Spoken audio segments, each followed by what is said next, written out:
Mesdames et messieurs, tout le plaisir est pour moi d'être au rendez-vous de votre magazine de prédilection, Kiosque. Kiosque, c'est magazine qui analyse l'actualité politique en République démocratique du Congo. Négociation de Doha plutôt, qui va donner la voie à la rencontre entre Félix Antoine Tshisekedi Tshilombo et Paul Kagame en vue de décrisper la crise sécuritaire dans la partie est de la République démocratique du Congo. Trump presse pour un accord entre Kinshasa et l'AFC M23, comme quoi Kinshasa et l'AFC M23 se préparent aux prochaines discussions à Doha tout en se préservant militairement. Ce qui voudrait dire que les deux parties prennent des dispositions au cas où un accord ne sera pas signé comme le souhaite le président américain Donald Trump. Quelle issue peut-on donner à cette rencontre après l'accord de Washington entre la République démocratique du Congo et le Rwanda?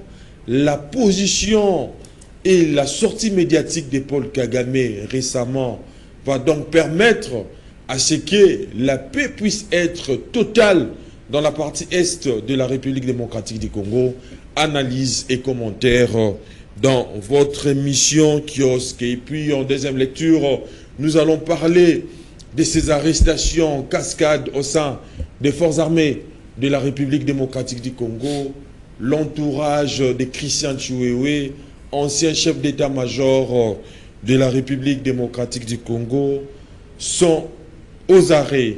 Pourquoi cet état des choses alors que le pays se prépare pour une paix durable dans la partie est de la République démocratique du Congo? Cette purge au sein de l'armée intéresse au plus haut point l'opinion.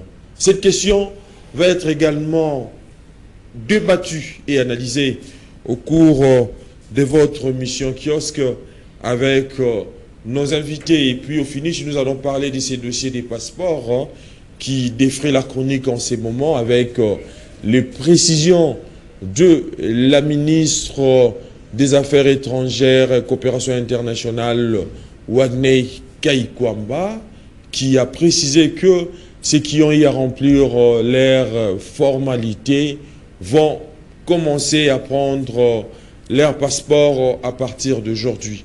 Nous allons donc analyser toutes ces questions avec nos invités. Monsieur Gandhi, vous êtes les bienvenus sur Kiosque. Oui, bonjour Monsieur Kabeya. Bonjour à toute l'équipe de votre télévision et radio. Je vois qu'il y a une certaine lueur, une certaine nouveauté, où il y a des nouveaux matériels. Quand je regarde les images, je vois c'est beaucoup plus intéressant, beaucoup plus parfait que ce que nous avions connu dans les mois et les années passées. Donc on ne peut que vous rendre hommage aux responsables de cette télévision. Raphaël Kibuka, ouais. Mais également le président Jean-Pierre Bemba Gombo. Ouais. Donc félicitations, félicitations. Qui du reste s'engage à moderniser la chaîne. Bientôt, CCTV va revêtir une nouvelle robe. En face de M. Gandhi, Kiosque reçoit Gérard Lemba, journaliste. Vous êtes les bienvenus. Merci Eddy pour l'invitation. Un grand bonjour à Gandhi et surtout à Eric Nziami, à vous, tous nos téléspectateurs. Également pour ceux qui nous suivent par la voie des ondes. Là, je parle des Ralik.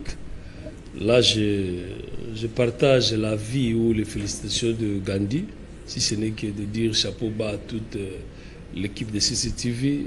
Vous qui nous suivez de la maison, vous voyez la qualité de l'image, mais nous qui sommes sur place ici, nous voyons un nouveau revêtement. Donc presque tout est changé ici. Donc on a tout changé au niveau de la radio, partout nous avons eu à visiter. C'est ce qu'on dit, l'amour du travail bien fait. Donc chapeau bas à toute l'équipe et surtout à tous les dirigeants de CCTV qui ont eu à initier un peu ces changements ici. En tout cas, toutes nos félicitations. Très bien. À côté de Gérard Lemba, Kiosque reçoit Eric Nziami, le libre penseur, l'homme qui détient absolument le pouvoir de l'intellectualisme, cette tendance à exagérer les rôles d'intellectuels. Non, Vous êtes les bienvenus. Merci beaucoup, Eddy. Bonjour à notre aîné Gandhi. Bonjour aussi à Gérard et aux téléspectateurs. Je ne suis qu'un humain, un garçon comme un autre. Nous sommes pareils, on se complète, quoi. Merci de l'invitation. Très bien. Commençons déjà avec notre premier tour des tables, avec les négociations des Doha. Une négociation qui va donner la voie à la rencontre entre le président de la République, Félix-Antoine Tshisekedi Tshilombo, et Paul Kagame, comme je l'avais dit, envie de décrisper la crise sécuritaire dans la partie est de la République démocratique du Congo. Monsieur Gandhi, je commence par vous. Comment voyez-vous l'issue de cette rencontre? Les Doha. Oui. Non, là c'est la sous-traitance. Le menu réel, le plat principal, c'est ça dans quelques jours. Ce sera aux États-Unis face à Kagame et au président américain. Là, c'est une façon de distraire un peu les gens. Le gâteau est déjà là, prêt à être partagé. Peut-être Doha, ce sera la cerise sur les gâteaux, mais je néglige pas. C'est une façon, s'ils ne sont pas bêtes, c'est une façon de sortir honorablement de ce conflit. Qu'on leur donne, pour moi, l'occasion de Doha d'avoir une signature. La paix est déjà signée entre le Rwanda et la RD Congo. C'était l'essentiel. Une partie de l'essentiel. L'essentiel de l'essentiel, ce sera plutôt des accords économiques. Des accords économiques que la RD Congo aura avec les États-Unis. Là, c'est vraiment un saupoudrage. C'est à eux de saisir l'occasion de sortir honorablement en disant qu'ils ne soient pas arrêtés, etc. Mais les jeux sont faits.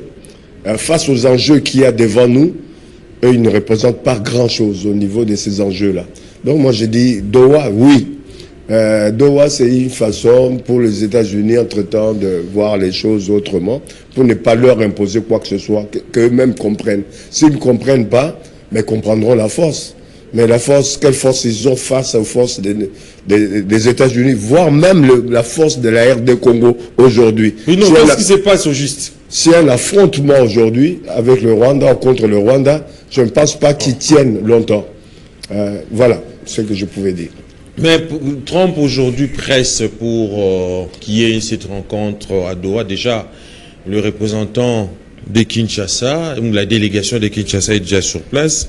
Mais vous ne voyez pas que l'exigence de Donald Trump paraît difficile à se réaliser extrêmement, vu la position de belligérants qui restent et ne veulent que pour le départ de l'actuel président Félix-Antoine Tshisekedi Tshilombo? Mais les belligérants, Doha, avec l'AFC, les M23, ça n'existe pas, ces structures. C'est le Rwanda qui se superpose en tant que Rwanda et en tant que supplétif AFC, etc. Donc, je ne sais pas pourquoi on met beaucoup d'importance à Kagame, à AFC et autres. Je ne sais pas. Pour moi, c'est une histoire terminée. On attend simplement les conclusions officielles qu'il y aura le 27 de ce mois aux États-Unis. C'est tout. Si Kagame persiste, pour ne pas dire l'AFC et le M23, non. Il ne peut pas demander le départ du président actuel. Quelles que soient les élections, les conditions des élections passées ici en République démocratique du Congo, il y a eu quand même élection. Alors qu'il n'y a pas élection réellement au niveau du Rwanda. Comment un président de la République peut arriver à avoir plus de 90%? Il n'a jamais été élu. Il est venu par la force. Mais il sortira aussi par la force s'il le veut. Ils ont fait à qui? Paul Kagame? Ben bien sûr. Le Kouagame, c'est fini. Il partira comme son confrère d'il y a quelques années de l'Allemagne est parti. Je veux dire Hitler. Adolphe. Mais il partira de la même manière. Sinon, il va se suicider avant lui-même. Dieu. Le fourreur. Très bien. Éric Jamy, je reviens à vous.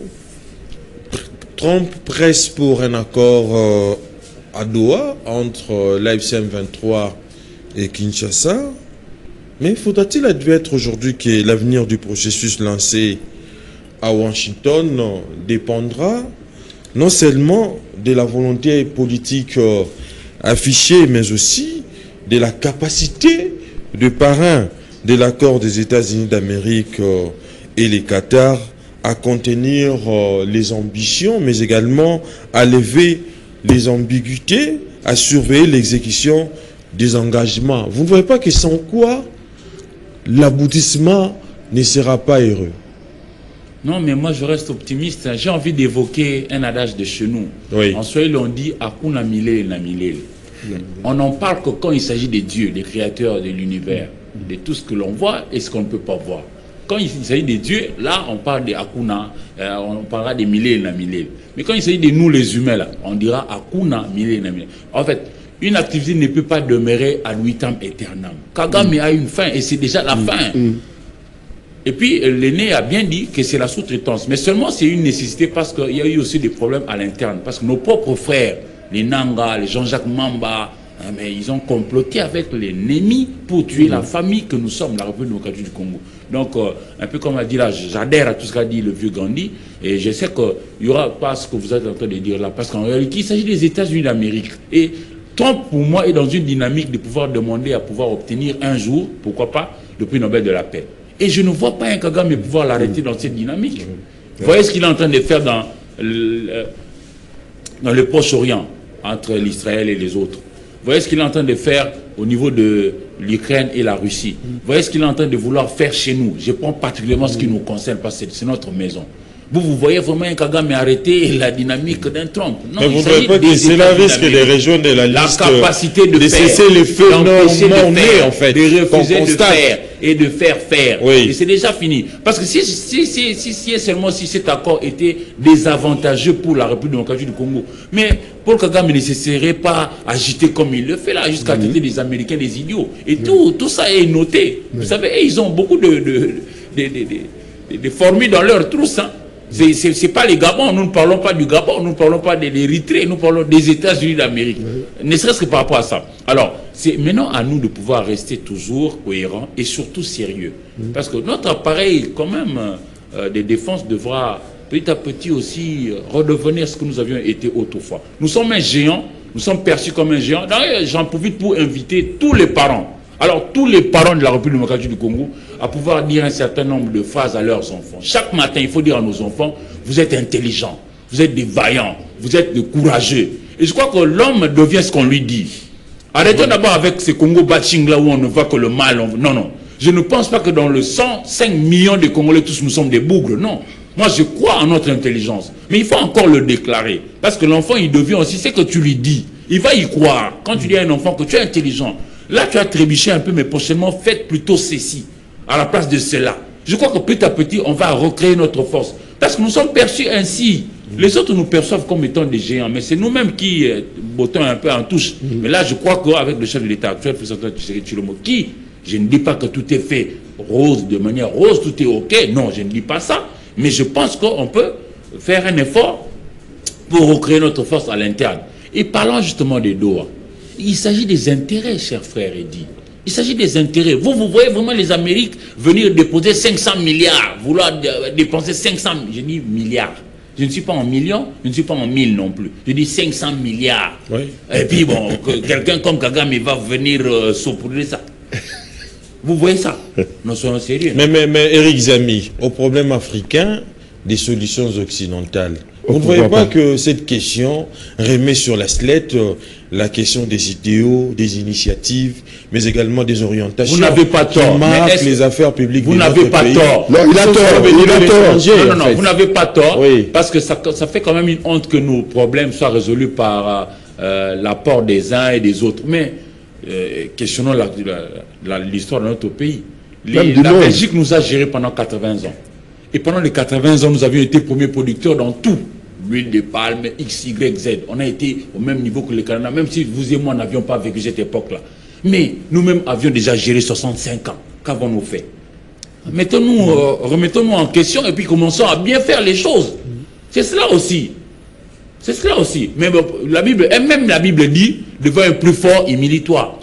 Maintenant, apprends comment toi aussi copier pour que tu deviennes comme lui. Mais je pense que c'est notre démarche maintenant. On a géré 65 ans, on n'a pas de route ici. On n'a pas géré... Tu vois, ça c'est à l'interne. Mais je ne vais pas m'atteler sur ça. Je reste dans l'optimisme. Pour moi, je pense que nous sommes vraiment à la fin. Parce que pour moi, Trump, c'est quand même un républicain. Ils ont une autre approche. Notre malheur ici est venu avec les démocrates, qui eux créent des ennuis partout. C'était avec le Bill Clinton et compagnie. Charles, on en a parlé dans son livre, oui. tout ça. Mais maintenant, ce sont les républicains. Et ils font les deals. Avant d'être président de la République, Trump, c'est un riche. Il réfléchit. Prenons tout ça en compte. Et nous, République démocratique du Congo, il nous faut juste d'être sérieux. Soutenons-nous. Très bien. Mettons-nous ensemble. Oui. Mettons nos énergies, nos intelligences de manière positive pour que nous puissions recréer cette quiétude à notre maman qu'est la République démocratique du Congo. C'est cela. Très bien. Gérard Lemba, je reviens à vous alors que les discussions de Doha doivent se poursuivre.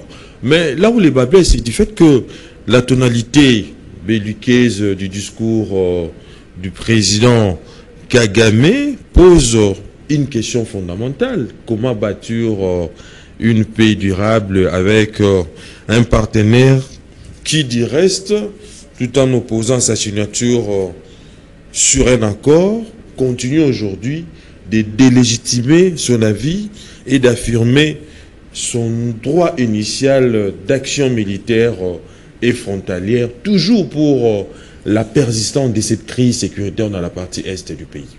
Votre analyse.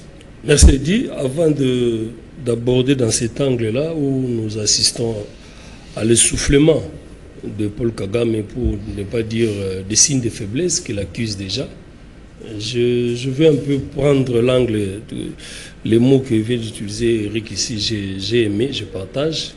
Il dit que chaque parent doit dire des mots positifs à ses enfants. C'est capital. Nous qui sommes de la Bible, on nous dit qu'au commencement c'était la parole. C'est capital. Tous, quelque part, on doit reconnaître que nous avons très très mal vendu notre pays. On a parlé qu'il y a du mal, on a présenté que ce qui est mal. Il y a même des chaînes de télévision où du matin au soir, on voit que l'image sombre d'humiliation, c'est comme si c'est ça la RDC. En réalité, le peu que nous avons de positif, on peut faire la promotion un peu de cette bonne image-là. Donc c'est capital de dire aux enfants, tu es vainqueur, tu es winner, hein, tu as un avenir radieux, c'est capital. Donc c'était justement pour appuyer. Mais je reviens pas à ta question, il dit, oui, dans une semaine où nous allons assister à l'aboutissement de tout ce qui est comme processus diplomatique, ou avec l'implication de Donald Trump, où les deux chefs de l'État eux-mêmes, donc Félix Antoine Tshisekedi et Paul Kagame, autour de Trump, vont sceller ce que nous appelons l'aboutissement. Mais c'est conditionné par la rencontre de Doha, en fait. Bon, non.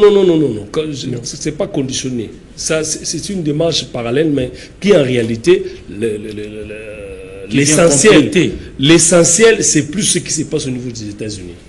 Doha, c'est comme ça que vous allez voir que c'est plus les deux équipes, hein, les deux équipes peut-être gouvernementales qui vont aller là-bas. Mais les chefs de l'État auront déjà terminé leur tâche. Donc, en réalité, tu as parlé de la sortie médiatique de Paul Kagame.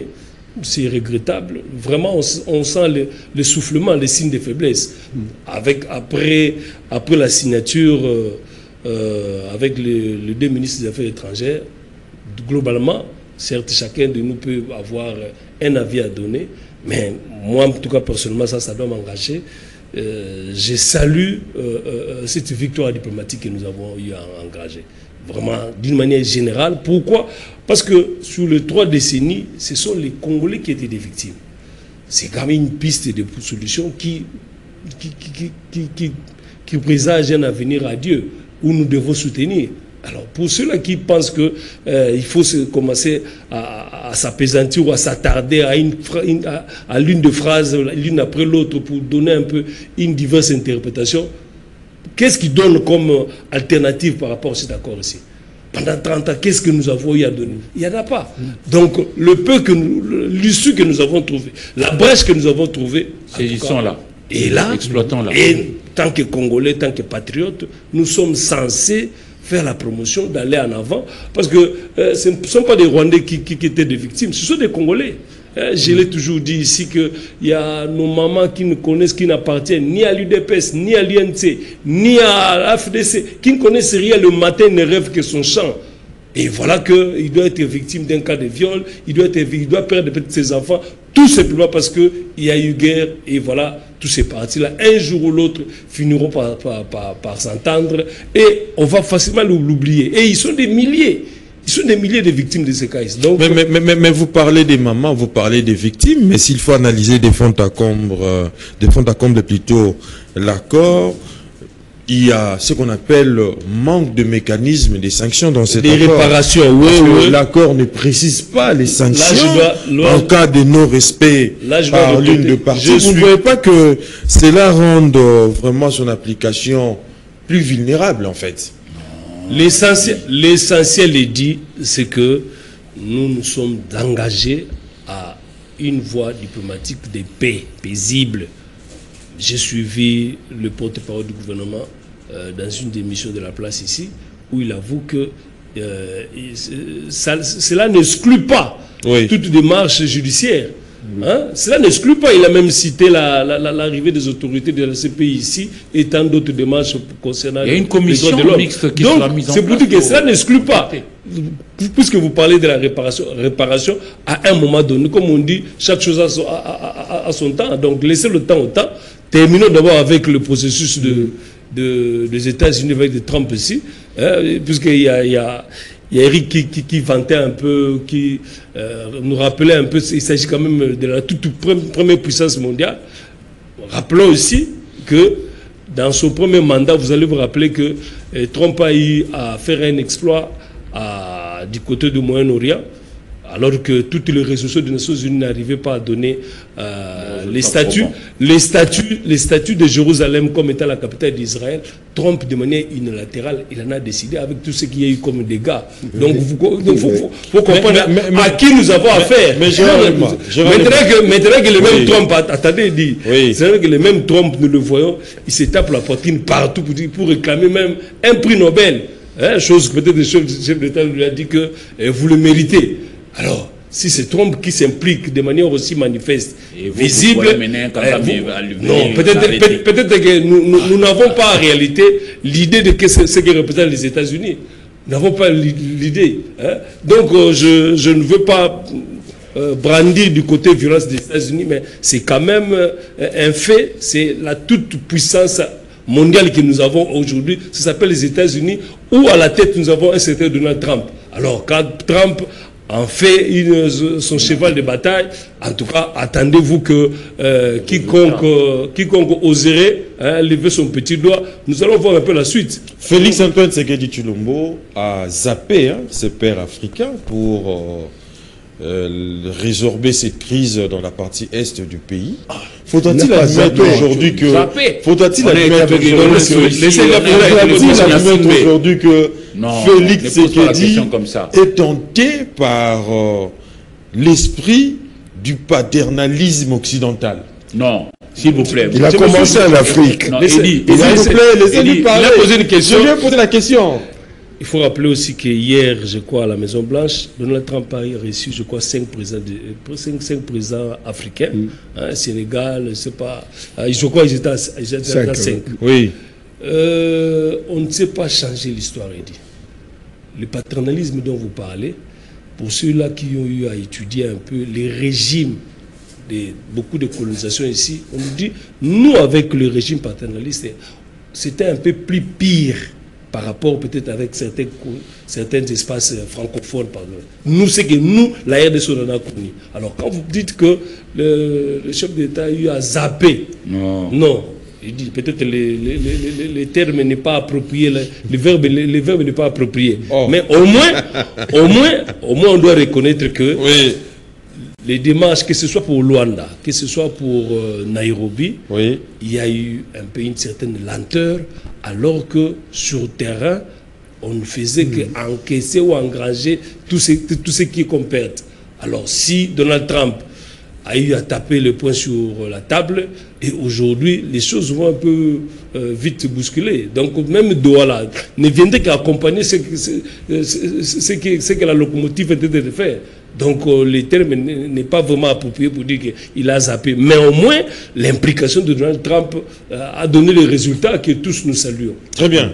Monsieur Gandhi, Oui. je reviens à vous, interroger sur même question la signature, la signature de l'accord entre vois. Kinshasa et Kigali. Le président rwandais Paul Kagame s'est montré ambigu. J'emprunte ses propos. Hein.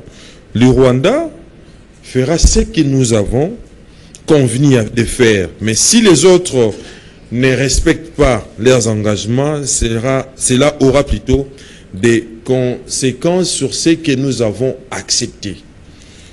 Faudra-t-il admettre que ces déclarations de Paul Kagame sèment les doutes sur la sincérité de Kigali dans le processus de paix? Les chances de réussite de l'accord paraissent d'autant plus fragilisées que les griefs réciproques n'ont pas disparu par rapport à sa posture vis-à-vis de la crise sécuritaire dans la partie est de la République. Votre analyse? Non, il a, comme dans le domaine du droit international, il a droit d'exploiter ce qu'on dit ou qu'on appelle en droit international la règle de rebus sic stantibus, qui permet à un État, quand il sent que l'autre n'est pas en train d'appliquer l'accord ou la convention qu'ils ont signée, de pouvoir se rétracter. Cet accord de rebus sic stantibus existe. Il peut l'exploiter. Est-ce que c'est le moment? Est-ce qu'il en a les moyens aujourd'hui, comme Eric l'a dit? Mais les jeux sont faits. Il n'a plus ce moyen-là. Moi, j'aimerais simplement rappeler à nos compatriotes congolais, que l'Amérique au Congo, c'est pas aujourd'hui. L'Amérique au Congo, c'est depuis l'époque de l'EIC. Le premier État à reconnaître l'État indépendant du Congo, c'est l'Amérique. Il faut que les chercheurs rentrent dans les détails de ces trucs-là. Et ensuite, on verra les États-Unis en 84-85, quand il y a eu les accords avec Bismarck et les autres pour le partage de l'Afrique. 1880.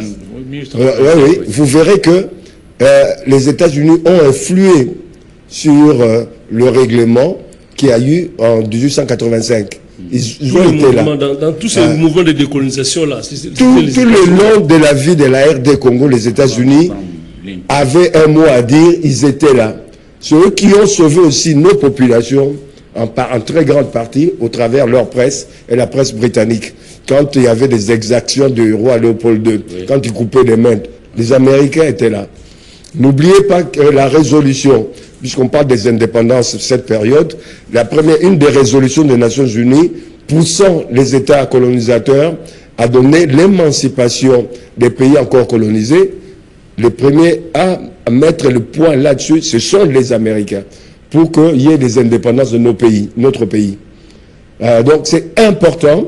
Nous avons toujours été avec les États-Unis tout le long de notre histoire.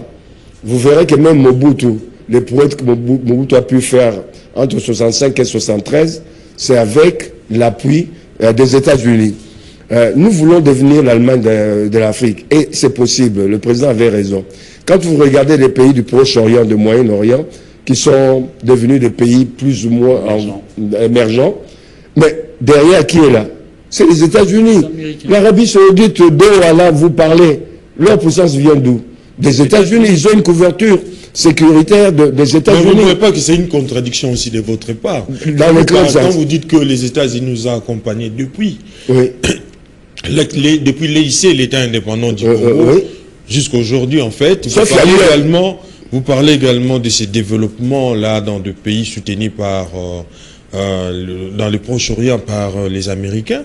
Vous ne voyez pas que quelque part aussi c'est une contradiction, d'autant plus que notre pays, depuis son accession à sa souveraineté nationale et internationale, se débat toujours dans des sérieuses difficultés politiques, économiques, après l'indépendance, tout a chancelé. Pendant la période belge, vous verrez que le pays ici était aidé, soutenu par les Américains. Le développement qu'il y a eu de construction de routes, mais les États-Unis allaient le faire. Non, ils l'ont fait, puisque 40-45, c'est avec nos minéraux qu'on a pu mettre fin à la Deuxième Guerre mondiale. Vous verrez que pendant cette période-là, c'est la période de grand développement de la RD Congo. L'argent vient d'où? Pendant après la guerre 40-45, c'est là qu'il y a eu la construction de notre pays, jusqu'à peu près 58-60. L'argent venait d'où? il y avait le soutien américain derrière. Même jusqu'à la période de Mobutu. Moi, je suis allé, ma mère m'a envoyé, par exemple, sans Zaïre, j'avais $200. Non, les États-Unis étaient toujours avec nous. Il y a eu un glacis, il y a eu une période où, à un moment donné, on ne pouvait pas, on n'était plus avec les Américains, on était avec personne. On était dans le néant, le pays était un désert politique, économique. On chancelait. Donc, aujourd'hui, c'est une opportunité, non seulement pour la stabilité et la prospérité de notre pays, il ne faut pas qu'on puisse foutre ça en l'air. Il ne faudra pas s'aborder ou négliger le processus actuel. Il va dans le sens pour notre pays de devenir demain, comme les pays, comme la Corée du Sud, de devenir un peu le pays émergent du Moyen-Orient, du Proche-Orient, etc. Il ne faut pas négliger cela. C'est l'occasion ou jamais, ou alors on va attendre encore 50 ans. Moi, je pense que nous devions, comme mes deux interlocuteurs, que ce soit Gérard, que ce soit Éric Ziami, oui. On dit, c'est-à-dire il faut qu'on se donne la main, qu'on aille pour notre objectif, l'objectif non seulement de retrouver la sérénité, c'est la paix à l'Est, mais aussi un moment pour nous de prendre l'élan pour le développement de ce pays. Ce pays va se développer. Ce qu'on nous donne là comme argent, à la fois c'est beaucoup pour nous, hein, 500 milliards.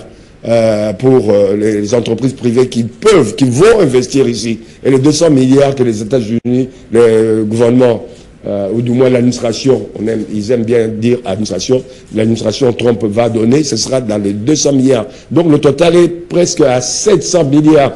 Profitons de cette occasion pour pouvoir nous mettre sur les rails.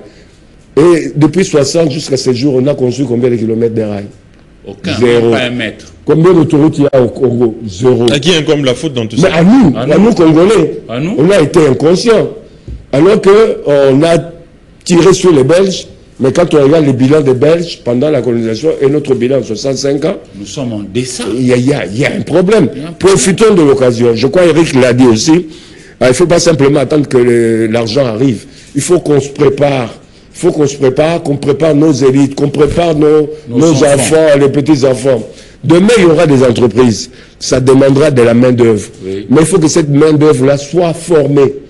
Ben, s'ils ne sont pas formés, qualifiés, oui. Mais on fera venir des gens à l'extérieur. Vous allez encore pleurer 20 ans plus tard. Non, on nous a infiltrés. Non. Il faut qu'on se prépare dès aujourd'hui. On est à l'ère de l'intelligence artificielle. Combien de millions on a mis sur la table pour former nos jeunes gens, pour constituer une base de données concernant notre pays? On attend que ce soit les autres qui viennent le faire. Mais il y a un problème. Et là aussi, mais cela aussi doit se faire dans le cadre de l'assistance technique. D'autant plus que l'assistance technique, c'est l'expression d'une volonté politique. On peut ou n'est pas. Mais tu sais, aujourd'hui, on doit avoir un canevas de développement. On met des gouvernements en place, puisque par rapport aux partis politiques sans ambition, sans objectif bien précis, ça pose un problème. Même aujourd'hui, on est en train de saluer l'arrivée des Américains. Il ne faut pas perdre de vue qu'il y a toujours des risques de l'autre côté. En ce moment, se passe une conférence qui a commencé depuis plusieurs semaines sur le droit de la mer. Le droit de la mer, c'est le droit économique.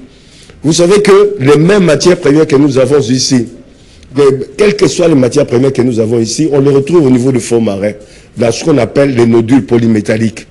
Il y a une guerre déjà là. Même les Américains veulent déjà exploiter ça sur leur mer territoriale, même en haute mer. Qui est de Montego Bay. Oui, il a suivi ça.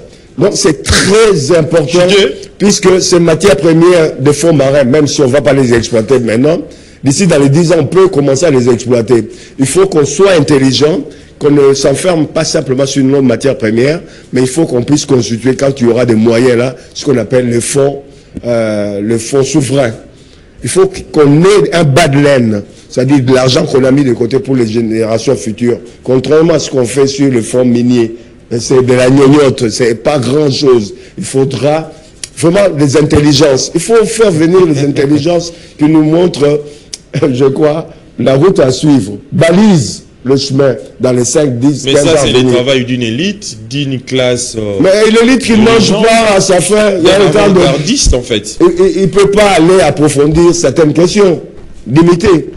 C'est à l'État, c'est aux entreprises privées qui se disent congolaises de mettre les moyens pour que cette élite-là puisse produire des bouquins, des réflexions, des conférences, des colloques, pour pouvoir avertir l'État, même les députés là. Ils servent à quoi? Mais il faut qu'ils anticipent. Il faut qu'ils aient des conseillers, des gens bien préparés pour anticiper un certain nombre de choses et créer des lois pour l'avenir. Mais ils sont là, ils regardent. Très bien. Éric Zami, je reviens à vous. À peine signé, l'accord de Washington déjà fragilisé avec les propos de Donald Trump. Est-ce que la question que l'on doit se poser ici, en fait, Paul Kagame, mais la question que l'on doit se poser, la question que l'on doit se poser de toutes nos lèvres ici, c'est de savoir, est-ce que ces accords survivra-t-il avec ces menaces de Paul Kagame? Il dit, je me tue à te dire ici qu'il faut rester positif. Le vieux Gandhi vient de parler ici. Nous devons dire à nos enfants que nous ne serons pas éternellement les derniers de la classe. Non, nous sommes perçus comme la locomotive de France Fanon. Et puis quand on disait inculquons de la valeur à nos enfants pour leur dire que demain, ça sera vous, même si hier, ce n'était pas nous, même si aujourd'hui, nous jouons notre partition. Ici, je commence par d'abord élaguer la question ici que vous avez évoquée. Quel est ce président quel est ce chef d'État africain qui n'avait pas été approché par Kinshasa pour résoudre notre problème? On a été partout. Quand tu dis qu'on a zappé, non. Nos enfants nous suivent. Mais le chef de l'État lui-même a fustigé les comportements dans son interview plus récemment. Il a fustigé les comportements de certains chefs d'État africains. Mais quand il fait fuir nos aspirations les plus légitimes. Le Congo-Kinshasa a été partout. Le Congo, notre pays, a été partout et c'est toujours monté pacifiste. On a été qui en Afrique du Sud, qui au Kenya, qui chez le président Sassou Nguesso ici, qui chez Laurence, qui chez le Togolais, qui chez les Ghanais, etc. On a été partout. Mais seulement, il faut admettre que la solution pour une crise qui a duré 3 décennies, c'est pas du tac au tac, mon frère. Ça va aller progressivement. Et même la signature de l'accord de Washington. Il avait prévu cet accord-là, d'autres accords après, subsidiaires, dont Doha. Allons-y progressivement. On ne peut pas tout résoudre en une fois, mais seulement nous avons l'espérance que demain sera meilleur. Mais commençons par d'abord être sérieux dans ce que nous sommes en train de faire. Et moi, je pense que ça va aller pour le mieux. Je ne suis pas défaitiste. Hier, c'était pas bon. Aujourd'hui, c'est pas encore totalement bon, mais demain, ça peut l'être. Et c'est possible. Et pourquoi est-ce que vous continuez à dire que c'est fragile? Qu'est-ce qui est fragile? J'ai démontré ici que Kagame ne pourra pas arrêter la machine américaine. Les propos et la position des uns et des autres risquent de fragiliser. Là, il passera, il ne demeurera pas fort. La force que vous avez maintenant, cher Eddy, vous ne l'aurez pas quand vous aurez 80 ans. Non, pas forcément. Non. Ça finira un jour. Même Eddy Ngoué, il s'en est allé un jour. Nous aussi, nous passerons. Et chacun passera. Akuna Mile quand il s'agit des humains. C'est seulement quand il s'agit des dieux que c'est l'éternité à l'éternité. Même la maison, je ne sais pas, quand ça finit par tomber un jour. C'est-à-dire, demeurons positifs. Et je crois qu'il ne faut pas arroser notre population avec un discours. Ils vont s'abreuver des discours négativistes. Non, cher Eddy. Nous aussi, journalistes, nous avons le devoir de pouvoir participer à la construction de ces pays. On a trop cassé. Construisons maintenant. Et c'est possible. Ceux qui sont en train de pouvoir aller d'un pas chaque jour, ils n'ont pas de tête chacun. Je prends ici le cas du Botswana. Tous nos pays ici avaient été aussi colonisés. Mais le Botswana, ici, en Afrique du Sud, et le Botswana a aujourd'hui le PIB comparable au Portugal. Ouais, mais ils n'ont pas de tête. Ouais, la CIA touche $1300. Nous aussi. C'est pas parce que toi, Eddy, tu deviens ministre, on te donne l'argent pour construire la route, tu commences parce que tu aimes tellement des véhicules, tu commences à en acheter les unes après les autres, les voitures. Non, ça ne va pas. Mais Éric Zami, dans son discours, le président rwandais s'est montré paix en clé à l'apaisement. Il a eu à évoquer également cette problématique des FDLR, qui du reste, non, les FDLR là en réalité n'existent même pas. Oui, mais il ne faut pas croire à celui qui a des arguments comme ça fallacieux, comme pour toujours anéantir l'autre. Écoutez, cher Eddy, si jamais j'écrivais le chiffre 6 ici, moi je vais les lire 6, mais dans votre position là, vous allez les lire 9. À l'université, on nous a appris le paradigme de l'hypertextualité. Puisque notre population aime trop l'église, alors je vais dans le niveau de la Bible. Quand Jésus dit, quand Pilate dit à Jésus, es-tu le roi des Juifs? Et Jésus lui rétorque, oui, tu l'as dit. Le mot roi, selon Pilate, Il pense au gouvernement, il pense à un État, une république ou un empire, je ne sais pas, un royaume. Mais le mot roi pour Jésus ne suffit pas la même chose pour Pilate. C'est cela aussi avec Kagame. Qui est en face de nous? C'est quelqu'un qui n'a rien chez lui et qui veut tout prendre chez nous. Mais nous-mêmes, ayant des enfants, je vais dire mal intentionnés, ils vont vendre le secret de leur père là-bas. Ils vont pactiser avec le diable pour venir tuer. Excusez-moi, dans plusieurs de nos émissions ici sur Kiosque, moi j'ai rappelé plusieurs fois que j'ai réalisé des reportages où j'ai vu des mamans de 70 ans être violées. Mais c'est horrible. Certaines personnes à la maison, vous entendez seulement le viol, vous entendez seulement on parle viol. Mais vous n'arriverez pas à vivre ça. C'est difficile, c'est déchirant. C'est renversant, papa. Kagame ne peut pas comme ça dompter tout le monde entier, tout le temps, toutes les années, et tout ça, nous on se laisse faire. Tu veux dire ici que parmi nous, il n'y a personne qui peut avoir, par exemple, le sang, la vaillance de Mbouza Mabé. Non, moi je crois à notre force. Moi je crois tellement au Congo. Je vais peut-être paraître naïf, mais je reste positif. Demain, même si, bon, moi je prends mon propre exemple. Mon père m'a dit, Eric, moi je suis né à l'intérieur du pays. Je faisais 17 km à pied pour aller à l'école. Mais moi j'ai été eu ici, dans la ville de Kinshasa, là où il y a l'eau, là où il y a l'électricité. J'ai quand même fait un effort. Toi tu peux faire peut-être, moi je faisais 17 km, toi tu fais 1 km. Ah ben, j'ai quand même, toi maintenant fais un effort pour que demain ton enfant aille peut-être en voiture, etc. Ça va aller comme ça. Pareil avec le Congo. Transposons cette réalité-là au Congo.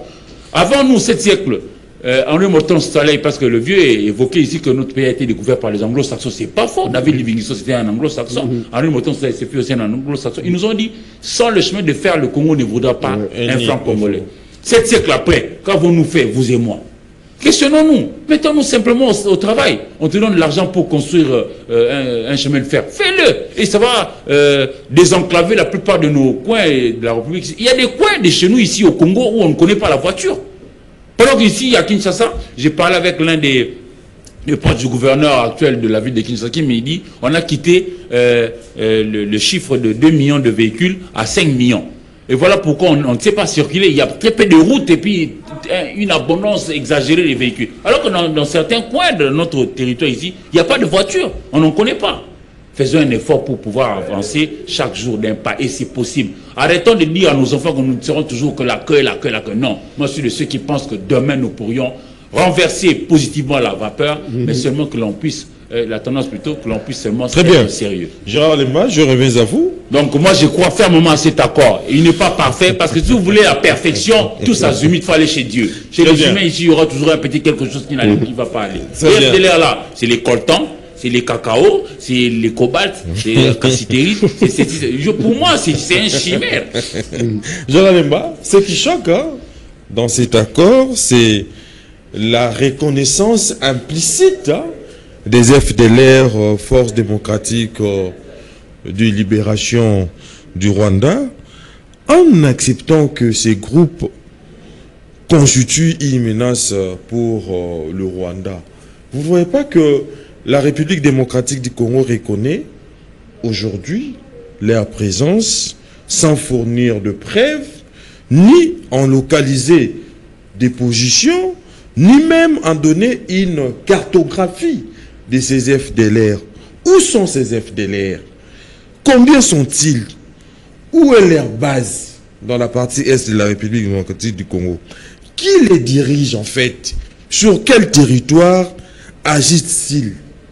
Vous ne voyez pas qu'il faut rejoindre maintenant l'idée d'Éric Nzami, que les FDLR sont nos ressources minières plutôt, violées à tout bout de champ par Kagame. Et si vous permettez, tu as posé une très bonne question à Gandhi, que j'ai souhaité placer un mot.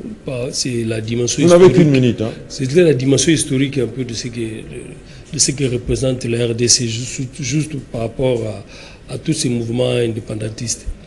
À un moment donné, c'est important de le dire ici, à un moment donné, avant 60, notre pays, on parlait déjà des EIC, c'est-à-dire qu'il était indépendant du Congo.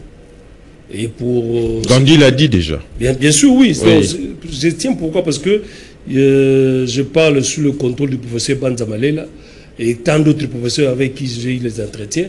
Kamba Ibouacha. Pour dire que non, Kamba Ibouacha, il n'est pas historien. Des mentalités, en fait. C'est un mentaliste. Des mentalités. Lui, Oui. il n'est pas dans cet angle-là.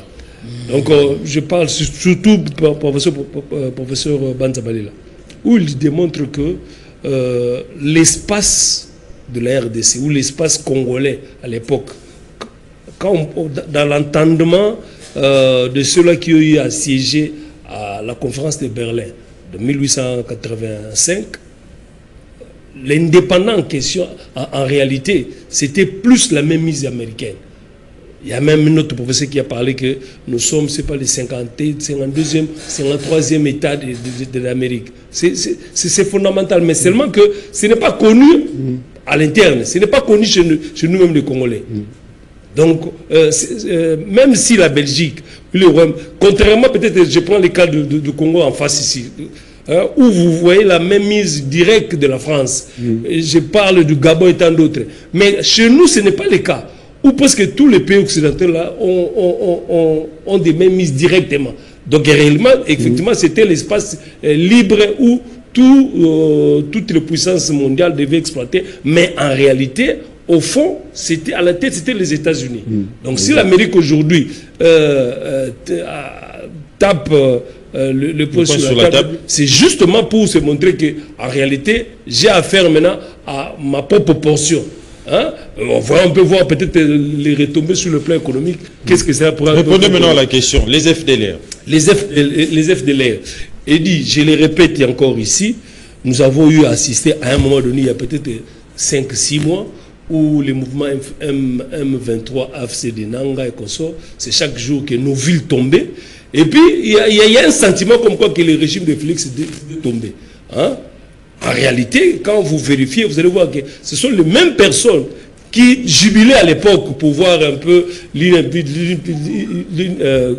villes tomber. Et aujourd'hui, ils ont un autre discours pour dire qu'on a bradé les richesses. C'est regrettable. Nous devons avoir une réflexion rationnelle et patriotique un peu de ce que nous avons ici. Ce n'est pas parce qu'il y a un changement du côté de votre revenu, il y a un changement du côté du gain, et puis vous allez dire que non, maintenant je peux soutenir le régime. Ici nous parlons pays, nous parlons RDC, et l'avenir de ces pays dépend de ce que nous comportons aujourd'hui. Ce n'est pas lié à un quelconque gain, non. Alors, le régime de Kagame s'est vu vidé de tout ce qui est comme étant prétexte. Il s'est vu vidé. Aujourd'hui, quand on nous dit que Goma, Rubaya, tous ces pays-là, toutes nos entités-là occupées, mais c'est peut-être le moment pour démontrer que voilà, les FDL, nous les avons arrêtés. Qui gère ce contrat? C'est peut-être le moment. Qui gère ce contrat-là? Qui gère ça? Ce sont eux, non? C'est eux qui gèrent ça. La sortie avec... presque avec une humeur colérique de Kagame, moi je ne comprends. Là je partage ce que le ministre de la communication a dit, c'est que il se sent perturbé, il est dos au mur. L'accord l'a fait pleurer en fait. Donc il est dos au mur. Donc c'est comme ça que il devait donner l'impression que il y a possibilité de continuer à exploiter anarchiquement et de perturber le processus. Alors qu'il y a l'oncle Sam est debout. Hein? L'oncle Sam est debout, on va voir un peu. Il s'agit des États-Unis. Il s'agit des États-Unis d'Amérique. Je compatis un peu avec ce qui se passe en Irak, mais tu as vu des appareils qui ont fait 36 heures de vol. Hein? Pour une mission bien précise avec des tirs millimétrés. Là, il s'agit des États-Unis d'Amérique. Donc, ne rêvons pas. Il s'agit des Amériques. Donc, c'est prouvé que... Mais d'ailleurs, quand vous lisez l'accord en question, il faut aussi être attentif. C'est un terrain où il doit y avoir des concessions. Quand on parle de réintégration, là, nous sommes à l'interne, c'est la partie de la RDC. Mais quand on parle du FDLR consort, c'est-à-dire que les deux parties, d'une manière ou d'une autre, devaient quand même se retrouver dans cet accord-là. C'est là que les gens cherchent à savoir où sont les faiblesses, où sont les points forts. Mais les deux parties doivent avoir ces points forts. L'essentiel, c'est que nous avons avancé. Hein? Là, je dois encore féliciter peut-être le gouvernement. J'ai vu dans une émission ici, pour ne pas parler que de prouesses ou de réalisations de ministre des Affaires étrangères, mais j'ai vu à côté, elle était accompagnée encore de Cheikh Kitundu, hein, un ancien ministre des Affaires étrangères et de la coopération internationale, mais également de Lutundu, là, pour dire que c'est un processus que... Mais il a fallu aussi associer les experts tels que les pauvres Toumbalouaba. Et vous pensez ils sont nommés. Ils ne sont pas associés. Ils sont associés. Non. Ils sont tous associés. Ici, on ne parle pas parti, ici, on parle nation. Exactement. Les gars, nos enfants, nos petits connaissent au moins la profondeur de la crise. Ils sont mis à contribution. Tout ne se passe pas devant le média ou devant la caméra. Non, il dit. Tout ne se dévoile pas sur la place publique. C'est pour dire qu'il n'y a pas que Thérèse Kaikwamba qui...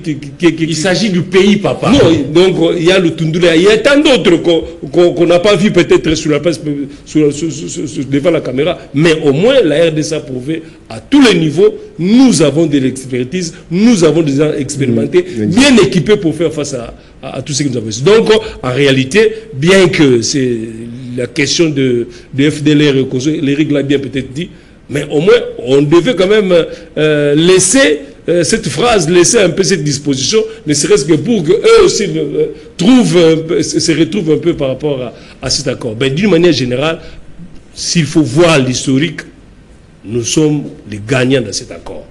S'il faut voir, nous sommes vraiment les gagnants. Pourquoi? Simplement parce que c'était nous qui étaient les plus perdants, les victimes c'était la RDC, et aujourd'hui, si nous pouvons peut-être analyser la situation, quelle est la lecture qu'ont nos frères et sœurs de l'Est?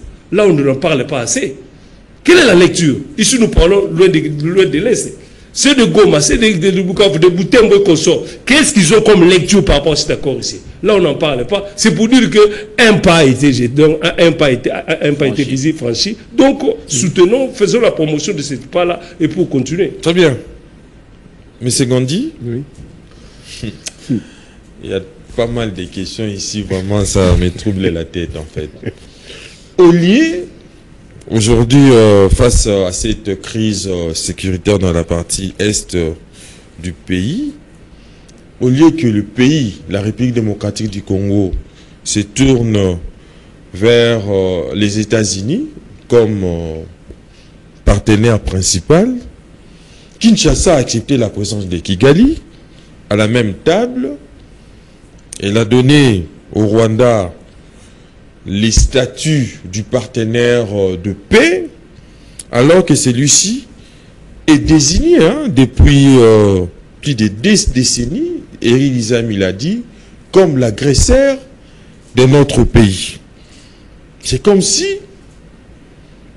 les Koweïts, au lieu de résister, avaient convié l'Irak à signer un accord à 3 avec les États-Unis d'Amérique et avec lui-même, afin de valider les justifications de l'occupant. C'est exactement ce que fait la République démocratique du Congo aujourd'hui. C'est là, vous ne voyez pas que restera comme un exemple de capitulation diplomatique volontaire, une reconnaissance implicite qui ouvre aujourd'hui la voie au pire, en fait, en reconnaissant de mettre autour d'une même table avec les Rwandais. Pourquoi ne pas zapper les Rwandais, aller se mettre seulement autour d'une même table avec les États-Unis d'Amérique, donc prendre Éric Nzami et Gérard Lema, les États-Unis? Votre analyse? Mon analyse, c'est que il faut qu'on étudie très bien notre histoire. Pas seulement notre histoire, il faut qu'on comprenne aussi ce qui s'est passé dans le monde. Les États-Unis, à un moment donné, pour leur indépendance, ils ont eu besoin du soutien de la France pour pouvoir venir l'aider contre les Anglais. Si vous vous rappelez de l'histoire. Plus tard, vous allez voir que l'Europe, la France en tête, ont eu besoin des États-Unis pour les aider à mettre fin à la Seconde Guerre mondiale, même la première. Avec le plan Marshall. Le plan Marshall, c'est la conséquence pour pouvoir financer la reconstruction de l'Europe. C'était pour rebâtir l'Europe en fait. Mais pourquoi, quand il s'agit de nous, beaucoup mettent l'africanisme en tête? Quel africanisme? L'Afrique existe en tant qu'institution. comme l'Union africaine, ça n'existe pas, puisque c'est financé par qui? Par les États-Unis même, par l'Europe. Pourquoi si nous, on va vers les États-Unis, cette fois-ci même, ce sont les États-Unis qui sont venus à nous par rapport au jeu de modification de sphère internationale, par rapport aux enjeux qu'il y a demain, par rapport aux nouvelles technologies. Les Chinois avaient pris de l'avance. Vous savez qu'à un moment donné, les Américains ont été obligés d'aller acheter des composantes au niveau de la Chine. Mais c'est la Chine qui a donné le bâton pour se faire frapper, puisque la Chine, à un moment donné, a bloqué ce commerce-là de composantes. C'est là que les Américains ont pensé à pouvoir devenir autonomes. Ils ont pensé d'abord à la RD Congo pour pouvoir récupérer les matières premières d'ici, puisque dans les 10 ans, 20 ans à venir, il y a une guerre technologique. Ne serait-ce que je vous l'ai dit pour l'intelligence artificielle, ça demande beaucoup de matières premières qu'on retrouve chez nous, qu'on retrouve aussi en Ukraine. Mais le problème, c'est que si c'est en Ukraine, le temps de les exploiter, ça prendra 10-20 ans. Tandis que chez nous, ça prendra 2-3 ans. Et tu contactes directement. Moi, je dis que ce n'est pas le jeu du hasard. C'est un jeu des relations internationales, un jeu où, aujourd'hui, nous, on est sujet. Il faut qu'on puisse saisir l'occasion pour demain devenir acteur, comme le Japon l'a été, grâce aux États-Unis, comme la Corée du Sud l'a été, ou le sont aujourd'hui, grâce aux États-Unis. En Afrique, l'idée du président de faire de notre pays l'Allemagne d'Afrique, il n'avait pas dit au hasard. Sauf que son entourage et lui-même n'ont pas eu le temps de bien expliciter les choses. L'Allemagne d'Afrique, c'est bientôt, si nous on tient les bons bouts. Si on tient les bons bouts, on sera l'Allemagne de l'Afrique pour dire que meneur sur le plan économique, on sera meneur. L'Allemagne d'Afrique bientôt, alors que... Parce que quand je dis bientôt, c'est dans 5-10 ans. À des routes totalement délabrées. Oui, mais il faut avoir vous aurez d'emblée les chaos. Non. D'emblée la famille. Les premiers investissements américains viendront au niveau. C'est une contradiction de ça votre part. viendra des infrastructures. Le montant qui a été mis de côté pour les infrastructures, c'est plus de 50 milliards. C'est pas peu de choses. Ça peut nous aider à créer des voies ferroviaires, à relier l'Est à l'Ouest, peut-être du nord au sud, etc.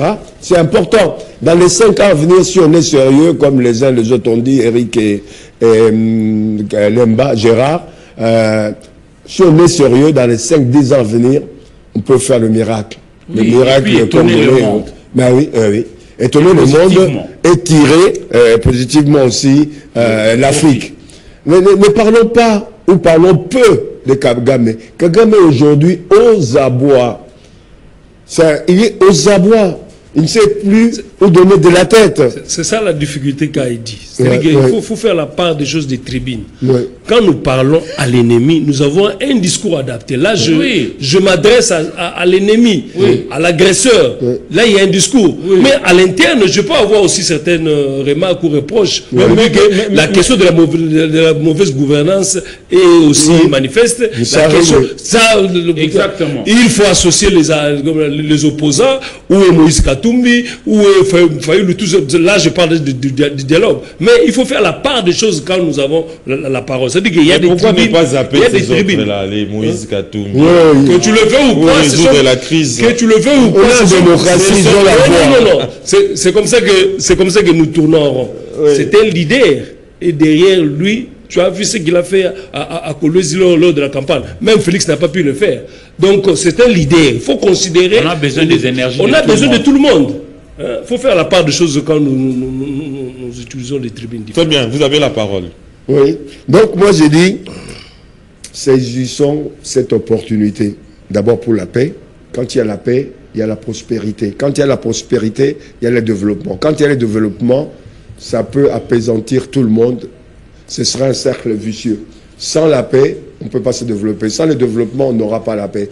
Donc c'est un triangle important. Pendant ce temps, moi j'insiste toujours sur l'intelligence. Il faut former les gens. Qu'on ait des données à nous par rapport à ce mouvement de l'intelligence artificielle. Il ne faut pas que nos données, ce soit les autres qui viennent prendre les données de ce pays. Nous, on peut mettre sur le champ de recueillir les données, plein de jeunes, qu'ils aient fait du droit, de l'économie, des statistiques ou autres, ils peuvent travailler dans l'intelligence artificielle, qu'on ait une base de données sur notre pays, qu'on forme les gens, des agents de développement dans les secteurs des nouvelles technologies, dans les secteurs scientifiques. Si à lui de mettre des moyens pour pouvoir financer les études, ceux qui choisissent des sciences d'ingénieurs, ceux qui choisissent de l'économie, mais de manière approfondie. Puisque l'avenir du pays, c'est pas simplement des matières premières. Il faut réfléchir sur d'autres opportunités économiques. Très bien. Regarde, aujourd'hui, j'ai fini là-dessus. J'insiste là-dessus. Puisque quand tu regardes notre constitution, on dit qu'on a l'autorité sur notre territoire, non seulement terrestre, mais aussi au niveau de la mer, sur le plateau continental. Beaucoup connaissent la mer territoriale, mais nos constitutionnalistes ont omis et oublié, et ça c'est très grave, une zone qui est beaucoup plus importante que la mer territoriale, qui est une zone vraiment économique qu'on appelle zone économique exclusive, qui a, puisque la mer territoriale a 12 km, tandis que ce que j'appelle la zone économique exclusive, où nous avons la souveraineté, est de 200 000 miles, c'est-à-dire à peu près 370 km. C'est pas dans la Constitution. Et aujourd'hui, les Japonais, les Chinois et autres pêchent du poisson là pour venir nous revendre sur notre propre mer. Ça pose un problème. Mais il faut ouvrir le pays aux intelligences de tous bords. Une seule personne ne peut pas être omniscient, connaître tout. Et il est possible d'arriver à gérer tous ces paramètres si on s'ouvre. Mais quand on limite la gestion de notre pays aux partis politiques, quand on limite la gestion de notre pays aux mêmes personnalités, bon, on reste endormi. Très bien. Kaykwamba Wagner, ministre des Affaires étrangères, il a impulsé une dynamique dans la diplomatie agissante du président de la République, Félix Antoine Tshisekedi Tshilombo. Mais sur le plan interne, il se pose un problème grave des passeports. Chose qui n'a pas pu résoudre jusque-là. Alors, rappelons-nous de ce qu'a dit le pape François quand il est venu nous rendre visite ici. Il a dit, vous avez regardé votre main, vous avez 5 doigts, ils sont différents les uns les autres, mais tous ils sont rattachés à la paume de main ici. Chacun de nous a sa part de responsabilité. Le problème des passeports ne commence pas avec Madame Kaykwamba Wagner que nous vantons la prouesse ici. Ça a commencé depuis. Moi qui te parle ici, j'ai des problèmes de passeports. Dans ma famille, mais la guerre aussi a commencé depuis. Justement. Il a fallu qu'il puisse aussi résoudre ça. Vous savez quoi? Oui. Il y en a des Congolais qui torpillent les efforts fournis aujourd'hui par Madame Thérèse Kaykwamba Wagner pour pouvoir mettre en branle ce qui s'est passé. On a changé une entreprise à une autre là. On a basculé, non? On avait une entreprise qui faisait simplex pour en emprunter une autre. Maintenant, nous devons être capables de pouvoir admettre que non. Il paraît que c'est l'entreprise des Kaykwamba. Non. C'est son propre. C'est d'origine allemande. Mais c'est connu de tout le monde. C'est moi, j'ai gratté. C'est faux. Non. Je ne te laisse pas dire ça. Ça, c'est un grand plateau. C'est faux. Non. Il ne faut pas véhiculer les gens. Vous savez, ceux qui nous suivent là. L'entreprise qui vient d'être rejetée. Soyons sérieux. S'il vous plaît. L'entreprise qui vient d'être rejetée aujourd'hui par le ministère, l'entreprise dont le mandat vient de fondre, s'il vous plaît, imprimer une affaire de 17 000 passeports par jour. Mais celle de Kaykwamba imprime au moins 4 passeports par jour. Vous voyez pas qu'ils sont dans un problème. Vous savez, ce sont des informations bien vérifiées. Je vous dis. Ça, c'est un journaliste chevronné qui vous dit. Non. Moi, je me laisse être arrivé par ce qui nous suivent. Vous savez, chez nous, la diabolisation est facile. Hein? Comme ça, tu débarques sur un plateau de télévision devant les gens, nos parents, nos aînés, ceux qui sont expérimentés, ceux qui sont plus intelligents. Parce que nous parlons à des gens qui sont plus intelligents que nous, qui sont plus outillés que nous. Attention, ils ne sont pas des bougres ceux qui nous suivent là. Il ne faut pas raconter la vie comme ça et noircir une dame comme ça qui fait flotter positivement le drapeau national. Toi, tu viens la noircir comme ça gratuitement. Non, il dit ne fais pas ça. Ne fais pas ça. Il y a un problème. Non. Là, tu es isolé. S'il vous plaît. Nous plaidons. Tu peux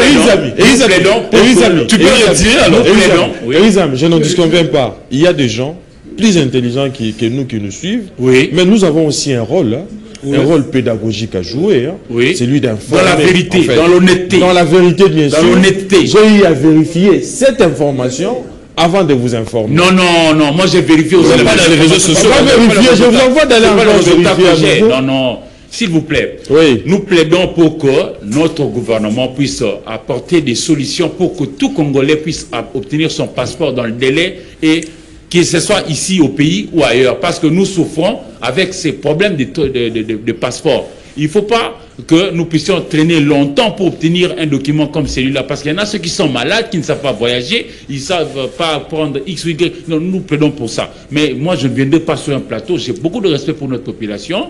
Je ne viendrai pas ici pour noircir les gens et puis tous les... Et d'ici, vous permettez... On est en train de pouvoir s'activer pour apporter la solution. Et nous attendons la solution. Très bien. Dans un bref délai, d'ailleurs. Monsieur Gérard, si vous permettez... s'il vous plaît, je vous relance. Non, non, c'est on n'est pas dans... C'est la fin. C'est la fin. On n'est pas dans une... Fallait saluer un peu...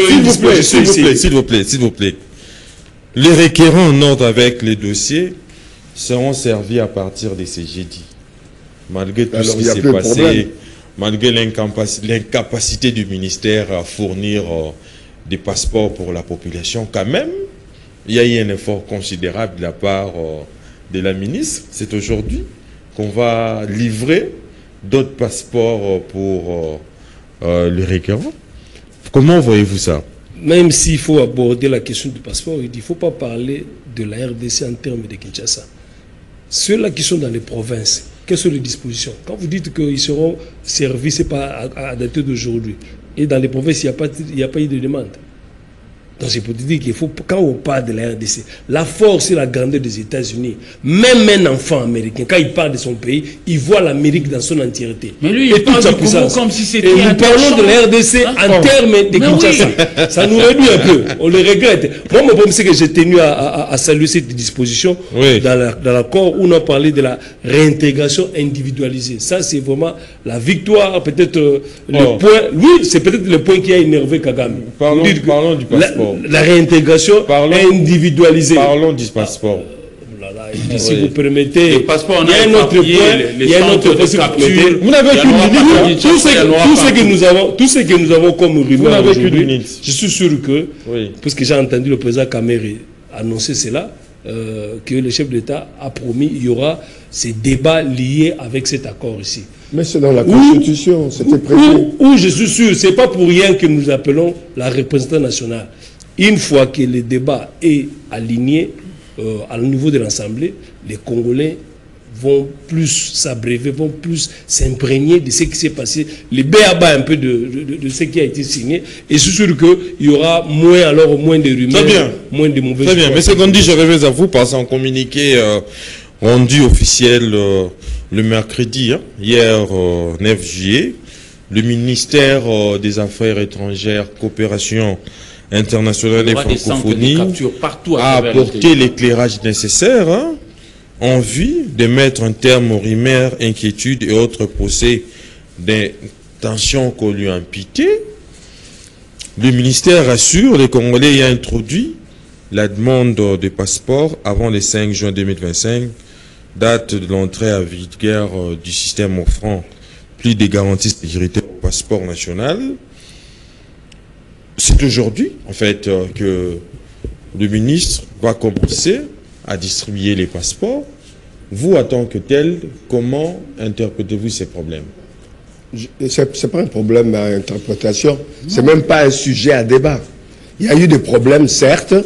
Ce n'est même pas un sujet à débat. C'est même pas un sujet à débat, puisque l'association des usagers a mis... Alors que ça touche au cœur même de la société. Oui. C'est un problème tu as posé la question. Mais quand vous dites que ce n'est pas un sujet à débat, réponse, papa. Ça laisse beaucoup à désirer, M. Gondi. Non, là, ce sont tes termes, j'accepte à ton point de vue. Moi, j'ai dit que le problème s'est posé. Il n'y a pas à discuter là-dessus. Quand le problème s'est posé, il y a une association des usagers qui est montée sur sellette, qui a fait pression, d'où le résultat d'aujourd'hui. On doit applaudir à ce que le Congolais s'organise comme ça, par association et autres, s'il y a un problème, qu'ils puissent aller défendre les intérêts des populations. C'est ce qui est arrivé. Il y a une solution aujourd'hui. Moi, j'applaudis à la fois ces associations, mais aussi ceux qui ont pris des mesures pour pouvoir donner la réponse au problème qui se posait. C'est comme ça qu'on gère, on règle le problème de la société, pas autrement. C'est pas un sujet à débat. Il y a d'autres sujets à débat. Nous sommes arrivés à la fin. Il faut simplement retenir quoi. J'ai quand même l'impression que la ministre Kaïkwama a quand même ses défenseurs. Hein. Non, il faut même pas citer son nom. Il s'agit de défendre la République. Je vous remercie. Merci beaucoup. C'était notre invitation. Exactement. Mais il s'agit de défendre la République. Moi, je mais également, M. Gandhi. Merci bientôt, je crois qu'on va vendre la parcelle pour qu'on puisse. Mais trouve un client. Il y a une parcelle à vendre.